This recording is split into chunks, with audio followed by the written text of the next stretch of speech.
Welcome, everybody. John Zegar.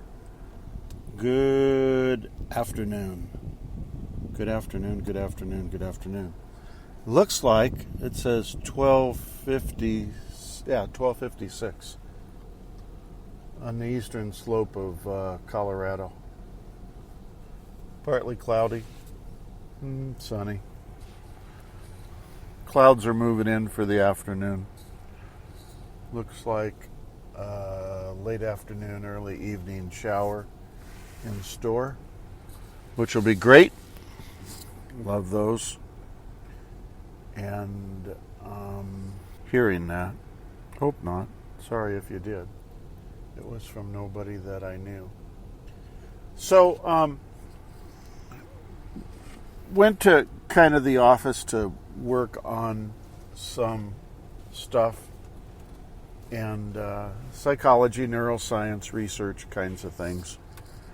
It was really productive and made some headway, and I'm pretty happy about that. Just finished having my breakfast. That's how late I am. Wow. Yeah, just finished having breakfast at 1 o'clock. So figured I'd jump in and do my podcast. I've got kind of an interesting podcast today. I really have some strong emotions about this topic, and Dr. Joe has some pretty clear statements about it as well. I'm in my truck, you guys. I'm just kind of sitting still right now. Figured I'd try to get in this podcast before I drove anywhere, but I've got some other things to do, so doing the podcast in the truck today. So here's the podcast, and tell me what you think about it. I mean, call up if you want. I don't care. We'll listen to you on air. I'm live right now anyway, but so for a lot of years, 38, 43 years, I worked in clinical psychology. I did therapy, right, with people. And pretty traditional kinds of therapy, to where you bring people back to the emotions that are causing the difficulty for them, and you have them try to express them and work through them and hopefully resolve those emotions so that they can go on with their life. What happens with that is that there's a fair amount of trauma that they relive. Think about it. I'm drinking iced tea and coffee mixed, and it's delicious. But think about it. Traditional psychology, therapists, counselors, whatever you want to call them, I don't care. What they do, regardless of the type of therapy that they claim to do, they bring you back to the emotions. They try to resurface the emotions so that you can look at them, hopefully vent the emotions enough so that you can resolve it and move on. That's trauma. That's trauma. There isn't any other way to look at that. It's just plain old trauma. And more recently, in the past, 2-3 years, pretty recent, huh? That's getting a black eye. And people are not liking it. People are not wanting to go back and be traumatized. And a lot of professionals are saying, I'm not on that page. I don't think they should be doing that. And I've even heard scuttlebutt as far as, that's illegal. That's abusive. I think those therapists should stand to lose their license for re-traumatizing people as a result of old emotional scars from the past that they want them to bring back up and deal with. I'm on that page. And I've been saying it to my friends, therapists, right? I know quite a few therapists, counselors, psychologists. I mean, I've been in the business forever and ever. And people don't want to hear me saying that. And because they don't know anything else. They would have to relearn what to do in order to not re-traumatize people. Okay? So that's one camp that's pretty opinionated, and it's well defined, and it has very, what shall I say, explicit history on how it produces trauma and continues to do damage, and does not have a success rate worth a darn. These people are not getting well. They're not walking away from their office, the therapist's office, feeling joy and happiness and peace and contentment and blah, blah, blah, blah, blah, blah, blah. They're not. And they keep coming back week after week, month after month, and in some cases year after year, and they continue to be re-traumatized. This camp is very clear cut that it's not right. It's not right. So what's the alternative, right? That's what we're saying. What's the alternative? And the alternative is science, neuroscience. Here's how it works. Take the same person who's been traumatized emotionally and scarred from an event in the past, and all they know is to go to therapy, right? Which has no benefit. It really has no benefit. We're not even going to get into the therapist's role as far as benefit or no benefit. We're not even going there. Science says, here, consider this. The brain has a bunch of neurons, 100 billion neurons. And we have all these clusters, and all these clusters of neurons have to do with particular thoughts or beliefs or perceptions or emotions, which we call chemicals, right? And that's what happened in the past. Scientifically, you built these neuron connections. They produce these feelings, these emotions, this hurt, this trauma, and they formulated into these clusters, and they kind of became, if you let them go on for a long enough period of time, they became hardwired. And so your body reacts to that in a certain manner. Dejected, depressed, despondent, down in the dumps, not very social, not outgoing, withdrawn, loss of appetite, loss of weight, physical problems, and continued emotional distress. I mean, it goes on and on and on and on, right? That's all up in your brain, which is communicating to your body. And if this goes on for a long enough period of time, it becomes like a personality. Dr. Joe Dispenza calls it a trait, but I call it a disorder. And all it does is project the future. So science is just trying to give you, they're not trying to take you back anywhere. They're just saying, here, let me show you the science behind what's going on.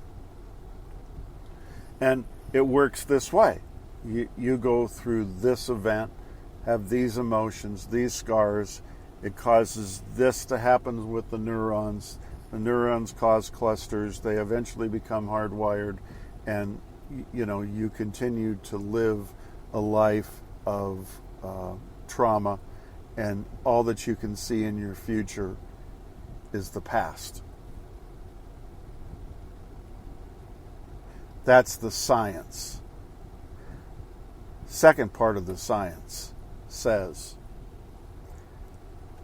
how can you build a future? Something that's positive, healthy, happy, joyful, full of love and compassion and excitement and, things to look forward to if you're stuck in this trauma. So what they say is, step 3, here's what we do. We're just going to prune apart those neuron connections, those clusters, so that the trauma's not there. That's science. Nobody's taking that person back and having them relive the trauma. We're just giving them scientific information so that they can see how the dots connect. Right? So far, the client, the patient, is sitting there comfortable, probably drinking a glass of iced tea or something, listening to the neuroscientist / psychologist explain scientifically what's been the resistance all these years that's caused my life to be horrendous. And he or she is just giving the information back in terms of science. Step 4. There are several steps to pruning apart those neuron connections and clusters so that you no longer have the trauma and your life is dead in its tracks and it's hard for you to imagine a future. Here's one way. Okay? This is the psychologist, neuroscientist explaining to the patient. Here's one way you can do that. Every single time you have a thought about the trauma in any minute way, any thought that brings you back to that event, that trauma, those emotions, I want you to block it and to not allow it to come into your thought process. That's the first part of it, which is step 4A, right? Don't let those thoughts back in. Now, the obvious is, am I going to be able to do that all today? No, probably not. But you're going to be able to, over a period of time, be it hours, days, possibly weeks, you're going to be able to stop those thoughts coming into your thought process, producing those emotions that produce the trauma. I'll guarantee you can do this. 2, which is 4B, any emotional resemblance to the event that has happened, I want you to block.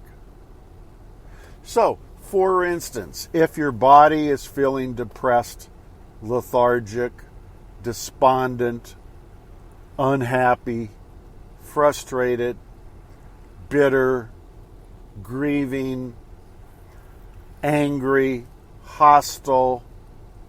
I mean, we can go on and on and on and on with all these negative emotions that are affecting your body because they're bringing you back to the event, consciously or subconsciously. You need to block those.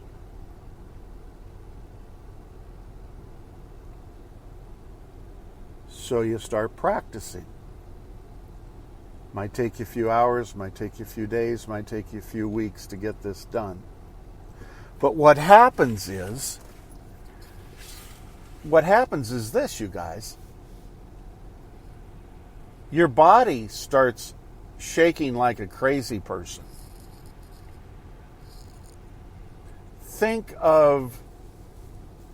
Here's one you guys all know. Think of a wild stallion, and you have a cowboy, and the cowboy has a saddle in his hand, and you have one cowboy out front who's holding the horse in the front by the head, and the other cowboy comes and swings that saddle up over the top, and the horse is bucking and kicking and screaming and yelling, and the cowboy reaches under and secures the saddle with the cinch. They hold the horse against the fence. The cowboy jumps on, and the horse starts bucking. And bucking for all get out. Because it's being told to do something it doesn't want to do. It's wild. It wants to be wild. After enough time has elapsed, you might be doing this for a few days. You might be doing this for a couple weeks. Eventually the horse succumbs and understands it's being tamed, and that the cowboy is in charge. The cowboy is the brain. The horse is the body, is your body. Okay?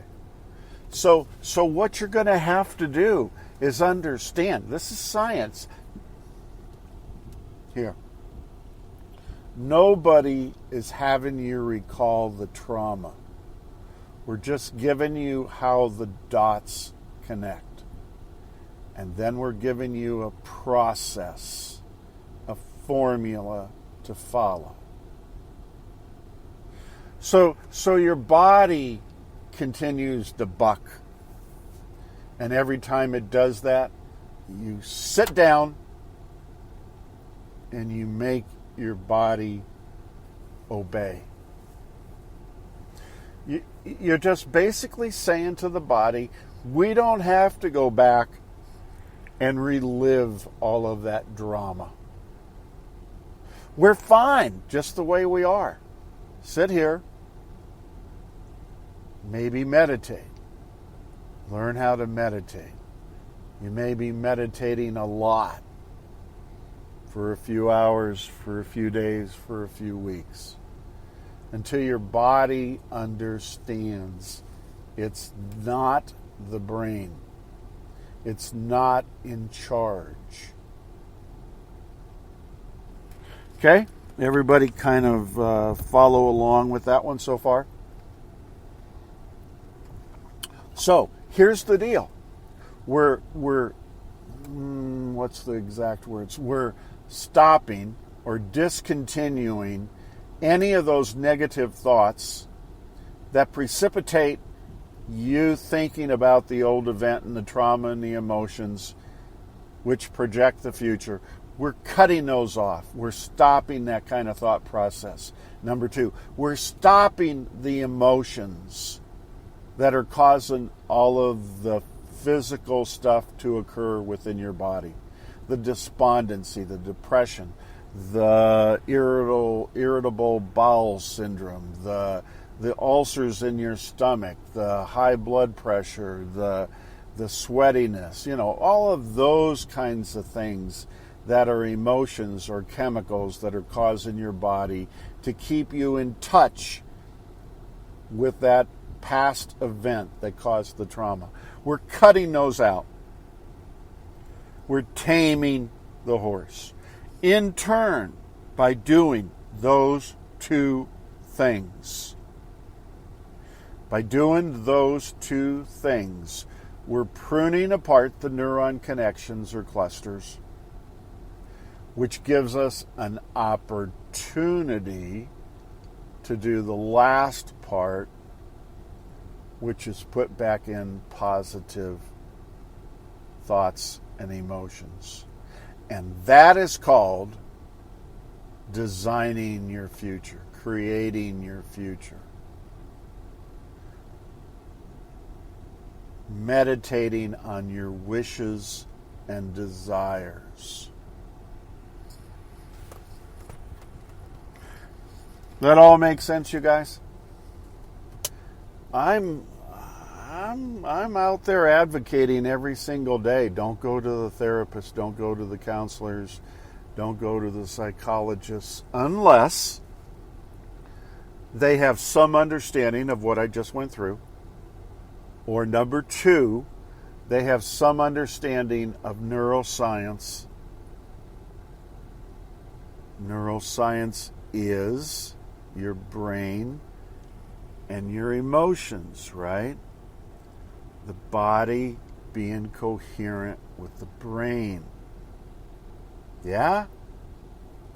Okay, so we're just saying, pick out somebody. There's highly skilled people out there everywhere. They're getting to be more and more. They're understanding this a lot better now. They don't have to allow their clients or patients to feel the pain and the suffering and the trauma from the past. You don't have to go through it. Once the body understands, no more with the emotions. Once the brain understands, no more allowing those thoughts in. There is no more trauma. There is no more reason to recall. The neuron connections and clusters have been pruned apart. Now you're free for your wishes and desires and creating a new life and a new you. Hope it was helpful. Hope you all have a good day. God bless everybody. Take care of one another, and I look forward to talking to you all again real soon. We'll see you. Bye.